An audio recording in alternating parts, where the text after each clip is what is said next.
Где-то 2–2,5 раза должно быть больше заявлений, чем, соответственно, у тебя контрольных цифр приема, да, бюджетных мест. Значит, это вот как бы показатель того, насколько будут наполнены потом контрольные цифры приема. Значит, практически по всем направлениям у нас такое соотношение, оно где-то приблизительно и есть. Те, кто приходит к нам, значит, с баллами ЕГЭ 90 и выше, издает оригиналы документов к нам, ну, соответственно, мы прекрасно понимаем, что если 90 и выше, то, значит, соответственно, стопроцентное поступление на бюджетное место в университет. Соответственно, стипендия до первой сессии, она будет равна 5000 рублей. Также принято решение о том, что мы без результатов, собственно говоря, не опираясь на какие-либо баллы ЕГЭ, по ряду направлений делаем сразу повышенные стипендии до первой сессии. Это направление Института естественных наук и точных наук, да, то есть это наши такие специальности, как математика и компьютерные, там, значит, соответственно, все науки. Дело все в том, что, значит, именно на эти направления больше поступает, это по-нашему, вот мы видим по нашей статистике предыдущей, поступает туда больше детей с сельской местности, да, то есть они с хорошими результатами приходят в ЕГЭ, все, но при этом, да, то есть это больше все-таки почему-то предпочтение отдается ребятам именно из сельской местности. Вот, видимо, они больше видят перспективу именно в этих направлениях себя реализовать, да, то есть с точки зрения возможностей будущих. И, соответственно, доход семей там ниже, и просто мы видели, что очень тяжело, собственно говоря, таким семьям, значит, особенно сразу вот на первом, да, то есть первый семестр тяжело этим семьям справляться с затратами. Поэтому в этом направлении здесь поддержка со стороны университета, значит, по этим направлениям она как бы будет обеспечена. А дальше уже все в руках молодого человека и студента. Как и прежде, больше 20% наших студентов получают стипендии свыше 10 тысяч рублей, максимальные до 18. Раз в полгода заседает стипендиальная комиссия после того, как сессию, соответственно, все сдают, и принимает решение, да, то есть исходя из, значит, достижений наших студентов, исходя из вот по данному положению. Поэтому у кого-то, да, она уменьшилась, у кого-то она увеличилась, да, то есть это стипендия. Это понятное дело, то есть это все зависит от твоего портфолио, да, то есть это зависит от той работы, которую ты вел. Это же не значит, что тебе эту стипендию дали значит, до конца обучения. Этот процесс, мы считаем, должен быть более понятен самим студентам. Поэтому мы сейчас внесли изменения в данное положение, которое позволит самим студентам понимать, как это происходит, во-первых, да, то есть и кто за что получают какие критерии. То есть это будет наиболее прозрачно и доступно теперь сегодня для взгляда студентов, потому что раньше такой доступности и открытости не было в этом вопросе. Сегодня изменилось законодательство принципиально по этому поводу, и нас вузы все ориентируют на то, чтобы, соответственно, цена за проживание в общежитии, она была на уровне экономически обоснованных затрат. Значит, что такое экономически обоснованные затраты, мы все с вами прекрасно знаем. Да? То есть, в целом по университету экономически обоснованные затраты, средние по всем общежитиям, они составляют 2500 рублей. Значит, безусловно, такую плату, значит, да, университет вводить, да, то есть, ну и, наверное, и неправ будет, если бы ввел. Значит, но так или иначе, значит, какое-то повышение, да, то есть платы, оно, безусловно, как бы произойдет. И плата за общежитие, она составит с 1 сентября 400 рублей. Первое время я очень чувствовала, значит, какое-то недоверие, в первую очередь, коллектива. Понятно, что я человек не из отрасли образования, и, конечно, значит, здесь много, наверное, было там как бы такой настороженности, но вот все больше и больше мы работаем, и, знаете, я ощутила поддержку коллектива. Быстрее мы начинаем друг друга понимать, да, то есть подхватываются быстрее идеи, да, то есть быстрее выполняются какие-либо как бы поручения, там, да, то есть или задачи реализуются быстрее. То есть это просто уже пошли отклики от коллектива, это очень хорошо. Я вообще всегда считала и считаю, что каждый человек, да, то есть со своим профессиональным багажом, жизненным багажом, он всегда найдет место и реализацию в различных направлениях, да, то есть, и если, например, по этому направлению что-то менее удается, всегда можно найти для человека позицию ту, в которой он будет успешен, да, то есть, и который, ну, там, соответственно, и продвинется в решении задачи, профессиональный уровень свой, соответственно, повысит. То есть не бывает людей ненужных вообще, то есть не бывает профессионалов ненужных, все равно каждый из нас профессионал в каком-то направлении, да, то есть один только в одном, другой в другом, да, то есть это говорит о вообще расстановке правильной, да. Приоритет в рамках университета будут те направления иметь подготовки, которые необходимы республике с точки зрения ее стратегии развития. Да, то есть и безусловно, да, то есть здесь будет большое внимание уделяться, и сегодня это уделяется.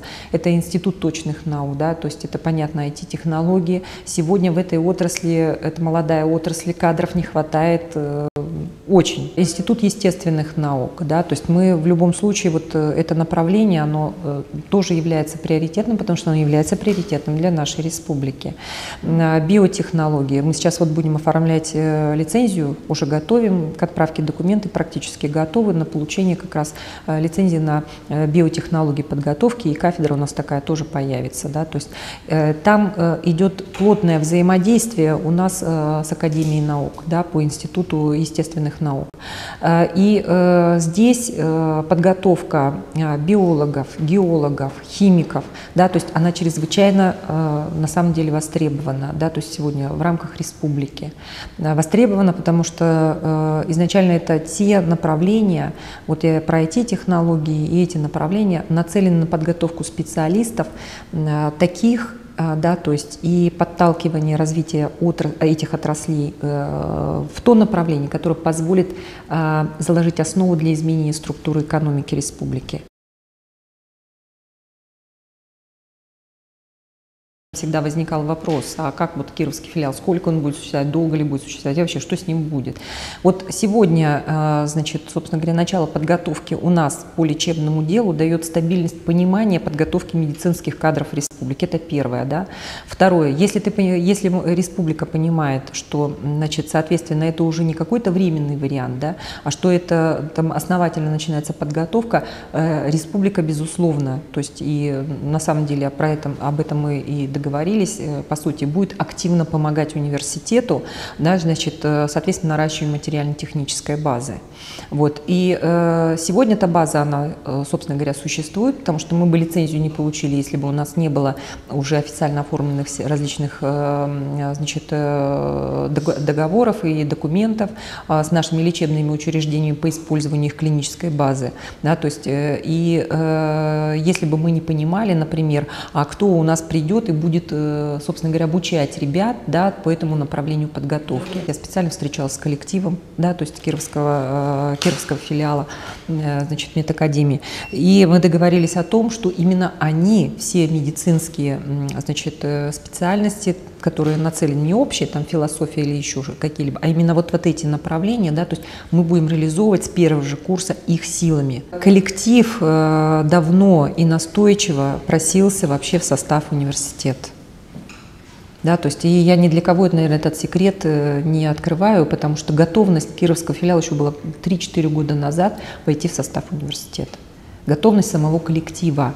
То есть я не говорю о руководстве или о чем-то, а о коллективе. Я говорю, то есть они свое будущее видели, будущее подготовки медицинских кадров, они видели в рамках университета. Сегодня уже находится весь пакет документов по имущественнему комплексу, он находится сегодня на экспертизе в Минобре. И она должна быть вот-вот завершиться, и мы уже переходим к следующей стадии, да, то есть это с Росимуществом, которая, значит, уже, собственно говоря, окончательно там точку поставит, и произойдет объединение имущественного комплекса. После этого, да, то есть, соответственно, уже в течение там нескольких дней необходимо будет уже, по сути, закрыть все счета педагогическому институту, да, то то есть все остатки средств, там, все прочие дела, они должны быть, соответственно, перечислены на счета университета, и в этот же период времени, это все одновременные процессы, это уже прием на работу. Никаких следующих лет и последующих лет. Речь идет вообще в целом о 1,5 месяцах. То есть мы уже подошли к самой такой вот, скажем, почти к окончанию, да, то есть вот этого процесса реорганизации, значит, мы стоим вот на пороге, да, уже последних, собственно говоря, каких-то решений. Безусловно, сегодня материально-техническая база педагогического института, она отстает от уровня университета. То есть в целом, да, то есть я говорю в целом отстает. И вот здесь вот наступает тоже, значит, один из больших вопросов, да, то есть это каким образом постараться подтянуть эту материально-техническую базу в более короткие сроки. Вот самому университету с этой задачей, безусловно, справиться будет очень сложно, да, то есть и сегодня идет работа с Министерством образования, потому что реорганизация сама, да, то есть вот если мы говорить будем о затратах, ну, знаете, вот сейчас вот, ну какие, ну организационные какие-то, да, то есть это не такие большие средства необходимы. А вот в будущем для того, чтобы получилась эффективная реорганизация, не реорганизация ради того, чтобы сложить 1+1, да, то есть чтобы получилось, значит, собственно говоря, тоже 1, как говорится, да, значит, а чтобы получилась действительно реорганизация ради того, чтобы повысить эффективность в целом, то есть мы должны, конечно, и говорить серьезно о развитии материально-технической базы в целом, да, то есть и подтянуть и дальше нарастить. Безусловно, университет обладает хорошей финансовой базой. Значит, но необходимо помнить, что, во-первых, да, то есть сегодня предъявляются более высокие требования Министерства образования к вузовской системе, поэтому вложения соответствующие, они должны быть и в материально-техническую базу. И я напомню, что у нас сегодня одна из задач, это майские указы президента, значит, это доведение к 2018 году заработной платы профессорско-преподавательского состава до двойной по региону. Да, то есть, безусловно, то, что мы сегодня имеем, безусловно, да, то есть мы в эти задачи и вкладываем. С точки зрения того, что насколько хорошие отношения, плохие, очень хорошие отношения, потому что вообще в целом университет, педагогический институт с точки зрения на этапе выхода на реорганизацию вообще заняли совершенно конструктивную позицию, и мы один из тех, значит, тех реорганизуемых вузов, которые, по сути, одни из первых пошли на эту реорганизацию в стране в рамках после мониторингов проведенных. Вот. И мы некий такой даже, прошу прощения, некий такой для Министерства образования сегодня России, некий такой модульный проект. Да, то есть вот мы и еще несколько, по-моему, являются. Поэтому с нами сегодня особый разговор. Значит, с нами, собственно говоря, разговаривают предметно, даже обсуждают какие-то проблемные какие-то направления там и все остальное для того, чтобы уже дальше как модуль применять к другим. Вот. Вы прекрасно понимаете, тот, кто в пилоте, значит, всегда имеет приоритет, в том числе и по поддержке финансов. Изначально, да, то есть очень хорошо, что я ничего не знала. Изначально, да, то есть я не знала про вот особенность вот этих вот, скажем, и взаимоотношений каких-то и всего прочего. То есть если бы я знала, да, то есть, ну, наверное, у меня поубавилось бы, наверное, решительности так менять, соответственно, сферу деятельности вообще изначально. Вот. Но в целом я вам хочу сказать, конечно, тяжело, то есть это понятно, да, то есть и понимание вот этих особенностей, да, то есть, конечно, очень было трудно, да, то есть было очень сложно, наверное, вот на первом этапе, там, 2-3 месяцев, да, изначально достучаться, да, потому что я уже говорила, что была какая-то настороженность, вот, и для того, чтобы вот пошел процесс конструктивного там дальнейшей работы, все равно должно быть понимание, да, понимание, вот, но как бы вот этот первый этап, сложный самый, он сегодня уже преодолен, И сейчас, вот пройдя там, ну, чуть больше полугода, работая здесь, значит, в университете, если вы меня спросите, тяжело это или не тяжело, я скажу, да нет, не тяжело. Везде не дураки люди-то. Вот. Вы имеете в виду наверняка, скажем, особенности взаимоотношений, да? То есть везде люди самодостаточные, значит, не зависящие от руководителя, то есть, да, то есть в определении своей судьбы, в определении своей вот уверенности, своего профессионализма в этом, да, то есть вот схожесть, она, конечно, в какой-то степени есть. Поэтому здесь, скажем, и тот опыт, который у меня был, работы с депутатами, работа с ними как в первую очередь не как руководитель, а как коллеги, да, то есть он мне здесь очень даже и помогает. У меня ощущение, что статус мой не стал поменьше. Вот у меня, собственно, до сих пор это ощущение как бы осталось. Дело все в том, что вообще университет, да, то есть вот такой университет, Сыктывкарский государственный, это главный вуз республики сегодня, да, то есть это очень высокий статус изначально. Там статус политический. А здесь немножко он другой, но статус очень высокий. Вот сегодня, общаясь и с нашими, значит, руководителями республики, да, то есть с нашими министрами, руководителями ведомств, да, то есть и значимость вот даже той работы, которая сегодня ведется, да, то есть для республики в рамках университета, значит, она очень высоко оценивается. Я не слышала, что кто-то обсуждает. Может, кто-то обсуждает какие-то вопросы. Я не в курсе, если честно. Да, то есть моя биография вся, она, пожалуйста, на сайте. Да, то есть каждый может в чем-то там убедиться, каждый может там что-то посмотреть. Поэтому что-то я как-то не знаю. Там, может, кто-то обсуждает. Я вообще-то из депутатского корпуса не ушла, да, то есть я сегодня, значит, осталась депутатом Государственного совета и полномочия не складывала и не собираюсь складывать. Это однозначно. Значит, соответственно, сегодня я продолжаю руководить приемной председателя партии. То есть эта работа, она как бы дальше ведется. Вот. Оставлять политическую деятельность, я считаю, что, наверное, это было бы неправильно по отношению даже к избирателям, которые в свое время поддержали меня на выборах. Как это я их сегодня вот возьму и брошу? Сейчас идет по регионам формирование, да, структур соответственно Народного фронта.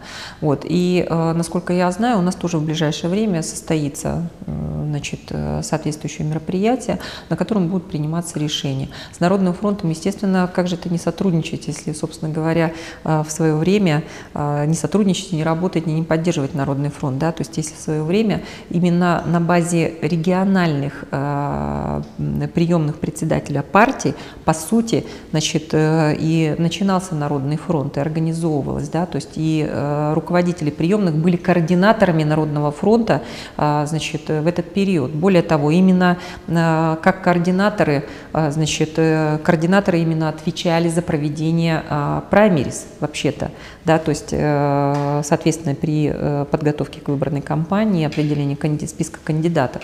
Поэтому в этом отношении, ну как же там с Народным фронтом-то дальше вместе не работать? У нас не как 60 лет назад. Сходите на сегодня, как студенты рвутся, значит, к Проничеву на, значит, на лекции. Прошу прощения, да? То есть это не, извините меня, не лекция, не подготовка прошлого века. Да, то есть это совершенно современные подходы, современное понимание, значит, экономики и своего направления, своего предмета, который преподает. Даже несмотря на то, что он уже там в возрасте, казалось бы, зачем. Вот здесь вот преподавательский состав в регионах, значит, он заинтересован очень, да, то есть в повышении своей квалификации и соответствии этой квалификации потребностям рынка. Понимаете? А в Москве, в Питере, а зачем? Все равно студенты приедут, извините, да, Москва и Питер – это самое большое их конкурентное преимущество перед регионами. В регионах вообще изначально лучше учат. Вопрос здесь заключается только в том, и я понимаю этих родителей, которые отправляют куда-то учиться, кстати, не только в Москву, в Питер, в другие регионы, отправляют тогда, когда нет того направления подготовки, по которому бы хотелось, ребенок хотел бы учиться.